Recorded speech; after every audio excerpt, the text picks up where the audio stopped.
Hello everyone, I Nidhi, your friend and coach, welcome you all to my channel English with Nidhi. In this video, we'll cover yet another poem from Class 10 CBSE English book First Flight. And the poem is Amanda by the poetess Robin Klein. Before diving into the video, let us learn a few things about the poet.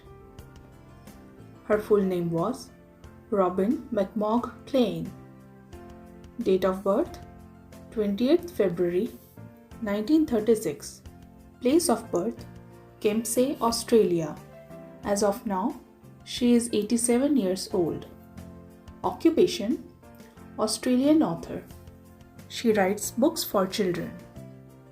Her notable works include Hating Ellison Ashley, 2. Halfway Across the Galaxy and Turn Left, 3.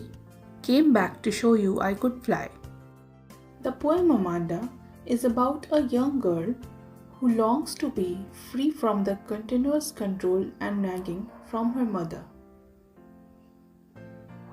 Let's do a quick read of the poem first. Amanda. Don't bite your nails, Amanda. Don't haunt your shoulders, Amanda. Stop that slouching and sit up straight, Amanda. There's a languid emerald sea where the sole inhabitant is me, a mermaid drifting blissfully. Did you finish your homework, Amanda? Did you tidy your room, Amanda? I thought I told you to clean your shoes, Amanda. I'm an orphan, roaming the street. I pattern soft dust with my hushed bare feet. The silence is golden, the freedom is sweet. Don't eat that chocolate, Amanda. Remember your acne, Amanda. Will you please look at me when I'm speaking to you, Amanda? I am Rapunzel. I have not a care. Life in a tower is tranquil and rare. I'll certainly never let down my bright hair. Stop that sulking at once, Amanda. You're always so moody, Amanda. Anyone would think that I nagged at you, Amanda. Robin Klein. Let us quickly read a few difficult words from the poem along with their meanings. Number 1. Haunch, which means to bend, arch or curled. Number 2. Slouching, which means sitting lazily or slumping. Number 3. Languid, which means relaxed. Number 4. Emerald. Here it means the color green. Number 5. Inhabitant, which means resident or occupant, जिसे हम लोग निवासी कहते हैं हिंदी में. Number 6. Drifting, floating or carried slowly by the water. Number 7. Blissfully, which means happily. Number 8. Acne, which means pimples. Number 9. Rapunzel, a Disney princess. 10. Tranquil, which means calm or quiet. 11. Rare, which means uncommon. 12th. Sulking, which means to be in a bad mood or saddened. 13. Moody, which means disinterested or in an unstable mood. 14. Nagged, which means harass or bother. Number 15. Soul, which means alone, only one or mere. 16. Orphan, which means one who has nobody to look after. 17. Roaming, which means wandering. 18. Soft dust, which means soft sand. 19. Hushed, which means silent or to keep mum. 20. Vital rare, which means unusual. 21. Certainly, which means definitely or evidently. 22. Bright, which means shiny or glossy. The poem Amanda shows the mental state of a young girl of probably about 11 to 13 years old who is constantly nagged and controlled by her mother. She is so done by the constant controlling that she switches off mentally and chooses to live in a world of her imagination where her life is full of freedom and has no restraints. The poem keeps switching between the voices of a controlling adult and a daydreaming daughter who seeks freedom and a little space of her own. Stanza 1. Don't bite your nails, Amanda. Don't hunch your shoulders, Amanda. Stop that slouching and sit up straight, Amanda. Here, the mother commands her daughter Amanda to not bite her nails or bend her shoulders. She commands her to not slouch and tells her to rather sit up straight. Did you notice how every line of the poem ends with the word Amanda? This is done to emphasize on the restraints that are put on the young girl by her mother. We'll talk about it later. This is called repetition, one of the poetic devices. Stanza 2. There is a languid emerald sea where the sole inhabitant is me, a mermaid drifting blissfully. While stanza 1 was dialogues from her mother, stanza 2 here are thoughts of the young girl Amanda. Stanza 2 is her little escape from reality and from the pain of her daily harassment. Here, she imagines that there is a liquid green sea and that she is a mermaid. She dreams that she lives happily and alone in the sea with no one to constantly nag at her. Stanza 3. Did you finish your homework, Amanda? Did you tidy your room, Amanda? I thought I told you to clean your shoes, Amanda. Here, her mother scolded her again, asking her if she finished her homework or not, whether she tidied her room or not, and whether she cleaned her shoes or not. These lines tells us that Amanda has definitely not done any of those tasks and makes her mother angry and frustrated in return. Stanza 4. In this stanza, we'll learn a little more about Amanda's inner thoughts. I am an orphan roaming the street. I pattern soft dust with my hushed bare feet. The silence is golden, the freedom is sweet. Here, she imagines herself to be an orphan roaming around the street with no worries whatsoever and no parents, especially her mother, to scold her.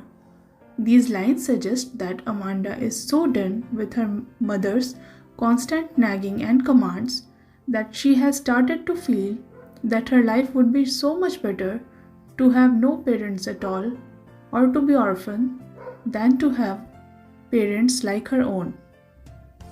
She loves the idea of being orphan because according to her, the silence is golden, which means very precious, and the freedom is sweet, like a sweet little fruit. She yearns for a life of calm and quiet and of freedom. Stanza 5. Don't eat that chocolate, Amanda. Remember your pimple, Amanda. Will you please look at me when I'm speaking to you, Amanda? In this stanza, Amanda's mother scolds her again. Amanda is told not to eat chocolates and is reminded of her face acne or pimples by her mother.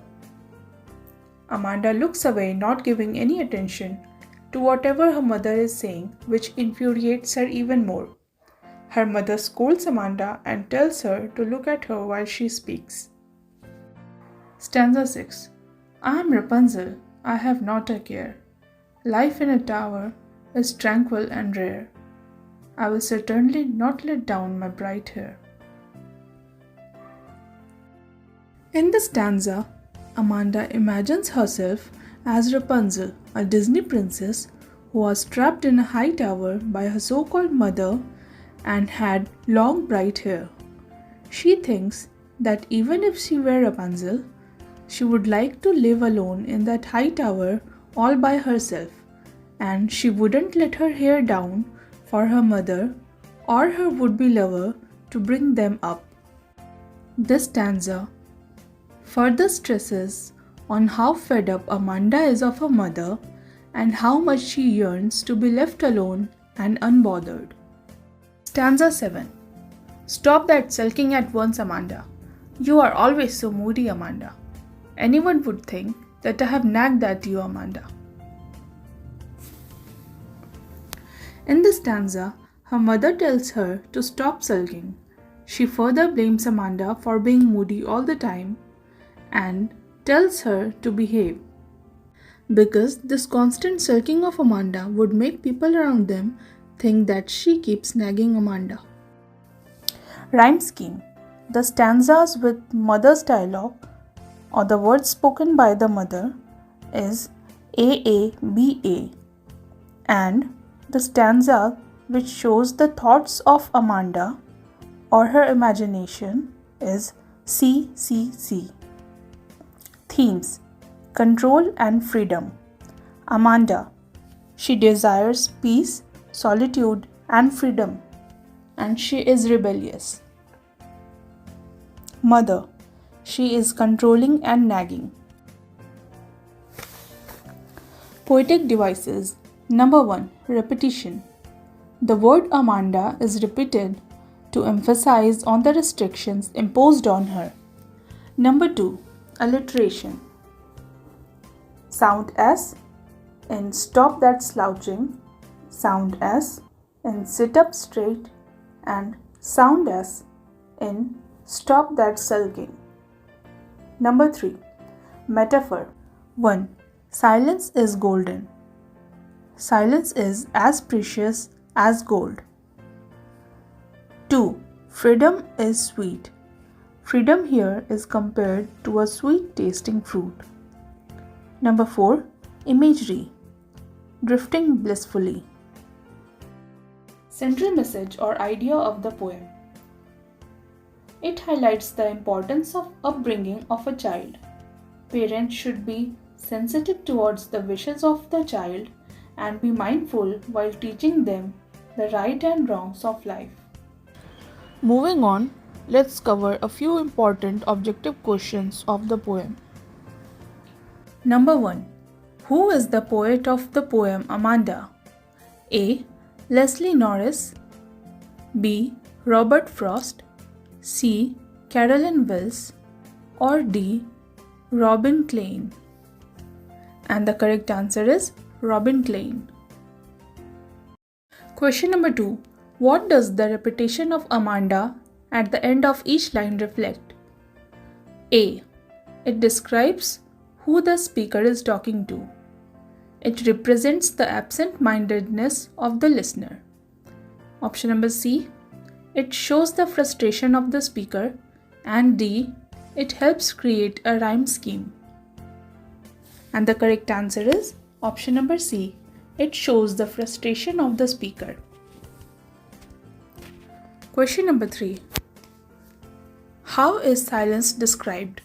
A. Golden. B. Silver. C. Platinum. D. Love. And the correct answer is A. Golden. Question number 4. She is being instructed to do what? Option number A. Clean her room. B. Clean her uniform. C. Clean her dress. D. Lit the candle. And the correct answer is clean her room. Question number 5. Amanda imagined herself as a dash of the Emerald Sea.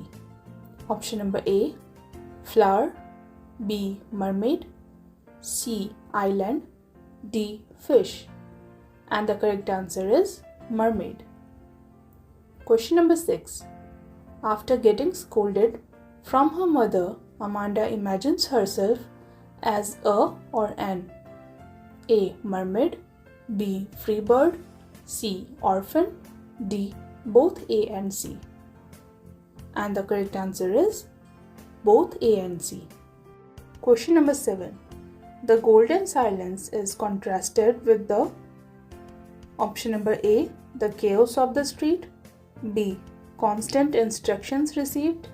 C. The sweetness of freedom. D. Hushed bare feet. And the correct answer is the constant instructions received. Question number 8.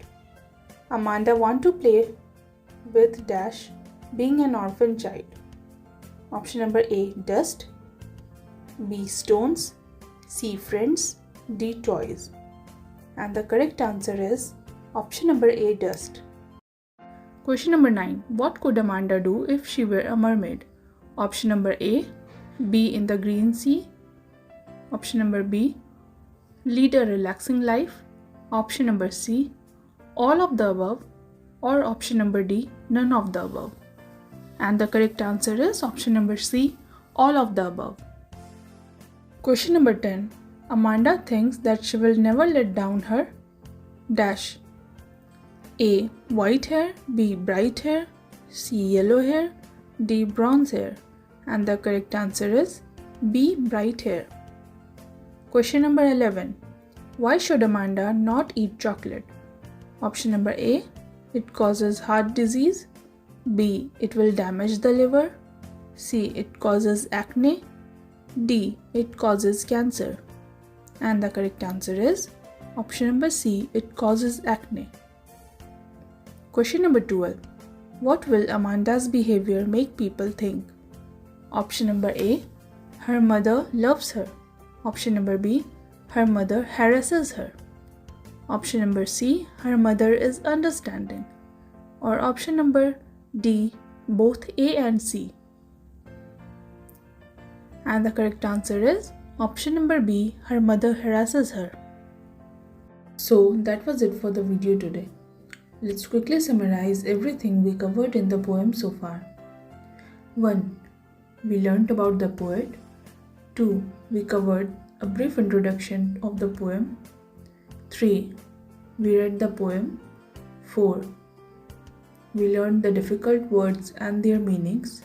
5. We learned stanza-wise summary and explanation. 6. Rhyme scheme. 7. Theme. 8. We learnt about the poetic devices such as repetition, alliteration, metaphor, and imagery. 9. We learned the central theme or idea about the poem. And 10. We did about 12 MCQs of the poem. Try answering the MCQs by yourself and comment down the questions you answered correctly. I'll be back with another poem in next video. Till then, take care and study hard. Also, like, share and subscribe to my channel for more such contents. Press the notification bell to never miss an update.